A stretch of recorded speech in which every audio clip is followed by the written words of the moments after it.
Hello दोस्तों, मैं विक्रम कुमार और आप देख रहे हैं जय भीम लाइव। दोस्तों, हरिजन शब्द कहाँ से आया? क्या हरिजन शब्द एक अपमानित शब्द है? क्या यह एक अपवित्र शब्द है? हरिजन शब्द का क्या मतलब होता है? इसका अर्थ क्या होता है? यह कहाँ से आया और क्यों आया? क्या यह गर्व की बात है? क्या हम लोगों इसे अपनाना चाहिए? मेरे प्यारे साथियों, आज हम इन सभी सवालों के जवाब इसी वीडियो में जानने का प्रयास करेंगे। तो दोस्तों, वीडियो शुरू करने से पहले आप हमारे चैनल पर पहली बार आए हैं तो प्लीज़ चैनल को सब्सक्राइब जरूर करें, साथ ही बेल नोटिफिकेशन को दबाकर ऑल पर सेट कर दें ताकि हमारी वीडियो की नोटिफिकेशन आपको बिना किसी रुकावट को मिलती रहे। चलिए दोस्तों, वीडियो को करते हैं शुरू और जानते हैं हरिजन शब्द के इतिहास के बारे में।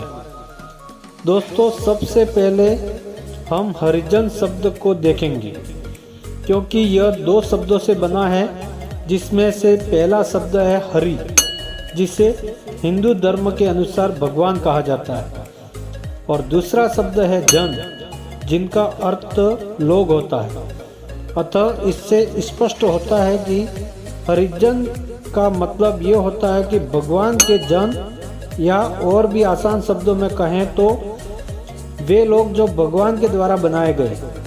दोस्तों, अब सवाल यहाँ पर यह उठता है कि हिंदू धर्म के अनुसार ब्रह्मा जी के द्वारा हिंदू धर्म के लोगों की उत्पत्ति हुई, जिसमें ब्रह्मा के मुख से जो पैदा हुआ है वो ब्राह्मण कहलाता है, और जो उनके भुजाओं से पैदा हुआ वो क्षत्रिय कहलाता है, और वह जो ब्रह्मा के पेट से पैदा हुआ वो वैश्य बनिया कहलाता है, और ब्रह्मा के जो पैरों से पैदा हुआ वो शूद्र कहलाता है। दोस्तों, अब यहाँ पर सवाल यह है कि जब सभी हिंदू धर्म के लोग जो ब्रह्मा के द्वारा पैदा हुए, तो केवल भंगी जाति के लोग या चमार जाति के लोग ही हरिजन कैसे हुए? दोस्तों, यहाँ पर तो सभी को हरिजन होना चाहिए था, केवल भंगी जाति के लोग और चमार जाति के लोग ही हरिजन क्यों? इसके अलावा अन्य जातियां भी तो ब्रह्मा ने ही बनाई है, जैसे पांडे, तिवारी, शुक्ला, यादव, पटेल, सिंह आदि। इन लोगों ने तो कभी अपने आप को हरिजन क्यों नहीं कहा, या फिर अपने आप को हरिजन क्यों नहीं मानते हैं? वे लोग जिन्होंने हमें जातियों में विभाजित किया, वे अपने नाम के आगे पांडे, मिश्रा व तिवारी आदि शब्द लगाते हैं। इसका सीधा सीधा मतलब कि हरिजन शब्द एक गाली है, या फिर यह शब्द अपमानित है, अपवित्र शब्द है। इस वजह से ये लोग अपने आप को हरिजन नहीं मानते, क्योंकि जिन लोगों की उत्पत्ति ब्रह्मा के मुख से हुआ वो ही इस शब्द का असली हकदार है, पर वही लोग हरिजन शब्द का प्रयोग नहीं करते हैं। इन लोगों का तो भगवान से डायरेक्ट संपर्क है, इनको तो सबसे पहले हरिजन शब्द का टाइटल लगाना चाहिए, लेकिन ये लोग नहीं लगाते हैं। दोस्तों, वीडियो में आगे बढ़ने से पहले आपको बता दूं कि डॉक्टर बाबा साहेब भीमराव अंबेडकर जी की यह किताब शूद्र कौन था। दोस्तों, इसमें बाबा साहेब ने साफ साफ बताया है कि आखिर में शूद्र कौन है। दोस्तों, इस किताब का लिंक वीडियो के डिस्क्रिप्शन में दिया गया है, वहां से आप पढ़ भी सकते हैं और ऑनलाइन आप घर बैठे मंगवा भी सकते हैं। दोस्तों, इस पुस्तक को एक बार जरूर मंगवाइए और पढ़िए। जब आप इतिहास के पन्नों को पलटेंगे और अतीत में जाकर देखेंगे तो कई सारी बातें आपको सामने आती हैं, आपको जानने को मिलती हैं, जिससे यह पता चलता है और जो इस बात का जवाब देती है कि जो ये हरिजन शब्द है यह एक अमानवीय और अपमानजनक और अपवित्र है, जो ये जानबूझकर हम लोगों को दिया गया है। भारत में सनातनी प्रथा जो अतीत से चली आ रही है, जिसमें महिलाओं को शूद्र माना गया है। शूद्र होने के नाते महिलाओं का अपमान कोई अस्तित्व नहीं है। अगर कोई लड़की अपने पिता के घर में रहती है तो वह अपने पिता का सरनेम लगाती है, और शादी के बाद अपने पति का सरनेम लगाती है। क्योंकि सनातनी वर्ण व्यवस्था के कारण उस लड़की का अपना कोई वजूद नहीं है। अतीत में जब विवाह होता था तब वर और वधू दोनों की बाल्य अवस्था होती थी, जिसे बाल्य विवाह कहा जाता था, जो 5 से 6 साल की उम्र में ही विवाह कर दिया जाता था।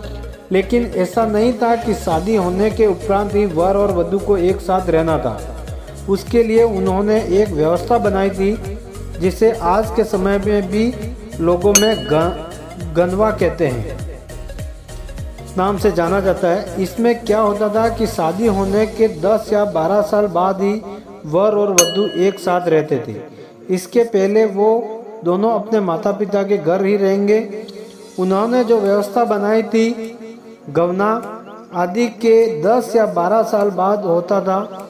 गवना से पहले ही कई बार ऐसा होता था कि लड़की की शादी जिस लड़के के साथ हुआ था, गवना से पहले ही किसी कारण वह उस लड़के की मृत्यु हो जाती है, तो जो लड़की शादी के पवित्र बंधन में बंधने के बाद भी अविवाहित हो जाती थी, मतलब कि वह लड़की जो शादी होने के बावजूद भी अपने पति के साथ 2-4 दिन भी बिता नहीं पाई, उसके पहले ही वह विधवा हो गई। अब समस्या यह था कि विधवा होने पर उस महिलाओं को अपना सिर मुंडवाकर और सफ़ेद साड़ी पहनकर रहना पड़ता था। यहाँ तक कि उस महिला या लड़की का दोबारा से विवाह नहीं हो सकता था। जरा सोचिए, जिस विधवा महिला की उम्र अभी 10 से 12 साल की है, वह महिला अपना आगे का जीवन कैसे व्यतीत करेगी। ऐसी व्यवस्था थी कि वह लड़की जो विवाह का मतलब भी नहीं समझ पाई, तब तक वह विधवा हो गई। ऐसे में इन पाखंडियों ने एक रास्ता निकाला। जो लड़कियां जिनका विवाह हुआ तो हुआ, परंतु विधवा हो गई, उसका विवाह एक पीपल के पेड़ से कुछ फेरे लगाकर पीपल के पेड़ से शादी ही करा दिया जाता था। दोस्तों, यहाँ बहुत बड़ी विडंबना यह थी कि पीपल के पेड़ के साथ शादी तो हो गई, लेकिन वह लड़की अपने माता पिता के घर में वापस कभी नहीं आएगी। अब वह लड़की मंदिरों में रहेगी देवदासी बनकर, और उसे यह बताया जाता है कि तेरा भगवान के साथ विवाह हो गया है, जो तुम्हें मंदिर में रहना होगा और मंदिर की साफ सफाई, मंदिर की देखरेख करनी होगी। अब से यही तुम्हारा जीवन है। उसके बाद वह लड़कियां वहीं की होकर रह जाती थी। जब वह लड़कियां युवा अवस्था में आती थी तो उस मंदिरों में रहने वाले पुजारियों की गंदी नज़र उन लड़कियों पर पड़ती थी और उनके साथ जोर जबरदस्ती करके शारीरिक संबंध बना लेते थे, और परिणाम यह निकलता है कि वह लड़की माँ बनने वाली होती है और एक दिन वह उस बच्चे को जन्म देती है, जो मंदिर के पुजारियों के कुकर्म का नतीजा होता है। जब वह विधवा लड़की एक बच्चे को जन्म देती है तो उन पुजारियों के सामने लोगों के सवाल खड़े होते हैं, आखिर ये लड़की माँ कैसे बन गई? ये तो विधवा थी, इसके पिता कौन है? तब पाखंडियों ने उन लोगों के सवालों का जवाब देते हैं कि यह बच्चा भगवान का एक प्रसाद है, जो इस महिला की भक्ति से प्रसन्न होकर एक बालक रूपी प्रसाद को दिया है। यह बच्चे तो उस परमपिता परमेश्वर के बच्चे हैं, यह हरि के बच्चे हैं, यह हरि के जन हैं। और दोस्तों, वहीं से उत्पन्न हुआ हरिजन शब्द। अब यहीं से पता लगता है कि हरिजन शब्द का क्या मतलब होता है। जिस बच्चे के पिता का पता नहीं, उसे हरिजन कहा जाता है, जिसे अंग्रेजी में लोग बास्टर्ड बोलते हैं। दोस्तों, आप लोगों को क्या लगता है ये सब बस एक लड़की के साथ होता था? नहीं, ये हर उस लड़की के साथ होता था जो इन लोगों के द्वारा बनाई व्यवस्थाओं में फंस जाती थी। उन सभी के साथ ऐसा ही होता था। दोस्तों, मुझे इस बात की आपत्ति है कि हरिजन शब्द जो इतना गंदा है कि किसी भी सूरत में हमारे समाज के ऊपर ना थोपा जाए। मेरे प्यारे साथियों, मैं आप सभी से भी कहना चाहूँगा कि आप लोग भी इस शब्दों का विरोध कीजिएगा। हम इस देश के मूल निवासी हैं, इस देश के प्रथम इंसान हैं, हम बहुजन हैं, हमारी 80 कैटेगरी है। इससे हमें कोई आपत्ति नहीं है। हम ना तो हरिजन थे, ना हैं और ना ही रहेंगे, क्योंकि हमारे माँ बाप का हमें पता है। दोस्तों, यह तो पहला वजह है। और दूसरा वजह है कि गांधी के द्वारा मिला है। वह गांधी बाबा साहेब ने कभी महात्मा नहीं मानते थे। वह तो ज्योतिबा फुले जी को अपना चच्चा महात्मा मानते थे। दोस्तों, अब सवाल यह है कि आखिर गांधी ने हमें हरिजन शब्द क्यों दिया। दोस्तों, हरिजन शब्द गांधी के द्वारा भी दिया गया है शब्द है, जो बात की बात है, जिसका बाबा साहेब ने पुरजोर विरोध किया था। हुआ यूं कि गांधी ने एक मिशन चलाया था जिसका नाम था अपग्रेड योर कास्ट, जिसका यह मतलब होता है कि आप किस भी जाति में हैं, उस जाति से और बेहतर या उन्नत की ओर वे सारे लोग जो छोटे मोटे काम करते थे या छोटी जाति से आते थे, उन्हें अपने आप को बड़ा शर्मिंदा लगता था।